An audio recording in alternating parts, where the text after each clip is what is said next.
Nandesari industry એસોસિએશનની ચૂંટણીનો જગ 5 બેઠક માટે 6 ઉમેદવારો મેદાનમાં. બપોરે 1 થી 5 વાગ્યા સુધી NIA હોલ ખાતે મતદાન પ્રક્રિયા. નંદેસરી ઇન્ડસ્ટ્રીઝ એસોસિએશનની વર્ષ 2026થી 2029ના 3 વર્ષના સમયગાળા માટેની મેનેજિંગ કમિટીની ચૂંટણી આજે યોજાઈ હતી.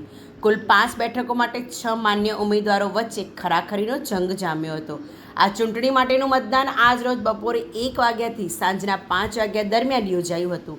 મતદાન પ્રક્રિયા નંદેસરી GIDCમાં ફાયર સ્ટેશન પાસે આવેલા Nandesari industries association NIA hall ખાતે 134/1 ખાતે રાખવામાં આવી છે. એસોસિએશન દ્વારા જાહેર કરાયેલી સત્તાવાર યાદી મુજબ ચૂંટણી લડનારા માન્ય ઉમેદવાર Shri Ashish R Amin messrs SCI industrial organics private limited, Shri Bharat M Shah messrs Anil colour industries private limited, Shri Bhavikar Surati messrs Tweep chem industries, Shri Kamlesh J Palan messrs Shiv diet stuff and intermediate industries, Shri Vipul N Patel messrs Dhanlaxmi chemical, Shri Yogesh J Patel messrs Yogesh chemicals. 5 બેઠકો સામે 6 ઉમેદવારો મેદાનમાં હોવાથી ઉદ્યોગ આલમમાં આ ચૂંટણીને લઈને ભારે ઉત્સુકતા જોવા મળી રહી છે. પરિણામ સાંજે મતદાન બાદ જાહેર થવાની શક્યતા છે.